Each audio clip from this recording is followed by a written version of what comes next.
अस्सलाम वालेकुम दोस्तों। अभी मेरे पास मैसेज आ रहा है लोगों का, दोस्तों का। सब बोलते हैं बिहार के कम पढ़े लिखे लोग यूपी से ज़्यादा समझदार निकले।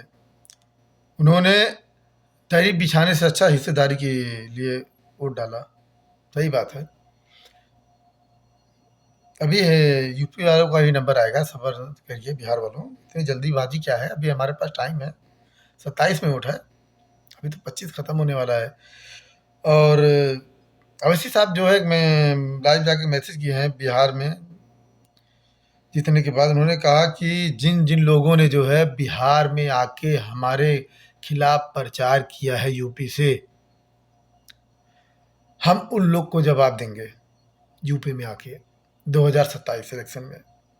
अब जाहिर सी बात है, 2027 इलेक्शन में अवैसी साहब उन सबके खिलाफ जरूर अपना कैंडिडेट उतारेंगे जिन जिन लोगों ने आगे बिहार में, सीमांचल में खास करके मजलिस को हराने का काम किया है। एक चीज नहीं समझ में आ रही है कि जो है बिहार में जितने यूपी से मुसलमान कैंडिडेट गए थे सब प्रचार के लिए दूसरी पार्टियों से, वो सिर्फ अवैसी साहब को क्यों टारगेट कर रहे थे? क्या वजह थी? क्या वजह हो सकती है सिर्फ अवैसी साहब को ही टारगेट किए? ये आपको सोचना है। क्यों? क्योंकि कहीं लीडरशिप न खड़ी हो जाए, कहीं जो है लीडरशिप न खड़ी हो जाए। जो है सोचिए, जो है मैसेज पर मैसेज लोग कर रहे हैं कि भाई आदिल हसन का क्या हुआ? सुना था वो पहले जीत गए थे, फिर जो है वो हार गए। तो इसमें भी अभी इसका भी चर्चा हो रहा है कि आदिल हसन साहब को पहले तो जीते, फिर रिकाउंटिंग में उनको हरा दिया गया। ये समझ में आ रहा है, जब ईवीएम से जो है गिनती काउंटिंग हो के उसमें देता है कितने सीट इतने इनको मिले इतने इनके मिले, जब वो जीत गए थे तो फिर उनको रिकाउंटिंग में कैसे हरा दिया? बैलेट पेपर तो था ही नहीं, बैलेट पेपर से तो हुआ नहीं जो उनको चलो रिकाउंटिंग से हरा हरा दिया गया है। ये सोचने वाली बात है। लेकिन आप ये सोचिए कि क्या ये उनके साथ इंसाफ हुआ या नाइंसाफ़ी हुई?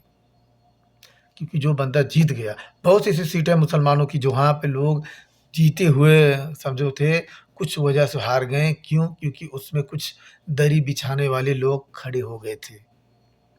उनको इंडिपेंडेंट खड़ा किया गया सिर्फ मजलिस को कमज़ोर करने के लिए।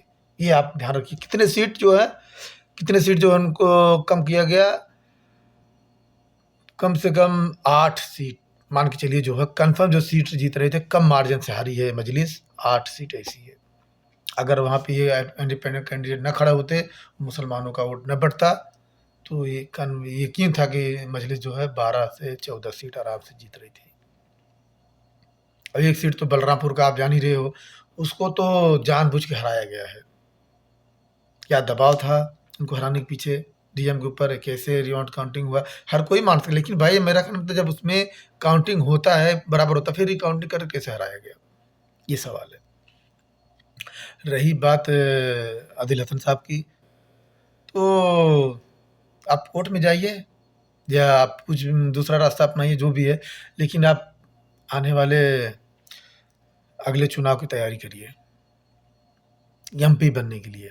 डायरेक्ट संसद में जाने के लिए तैयारी करिए। इंशाल्लाह अगली बार आपको डायरेक्ट बलरामपुर की आवाम संसद में भेजेगी।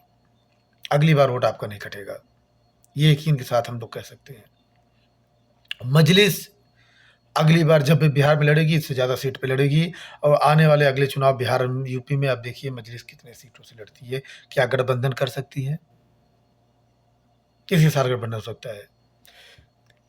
क्या नीतीश कुमार महागठबंधन के साथ हो सकता है आ जाए? अगर उनको इंडिया में अगर मुख्यमंत्री न बनाया गया तो उनको महागठबंधन के साथ आके मुख्यमंत्री बनने का चांस है।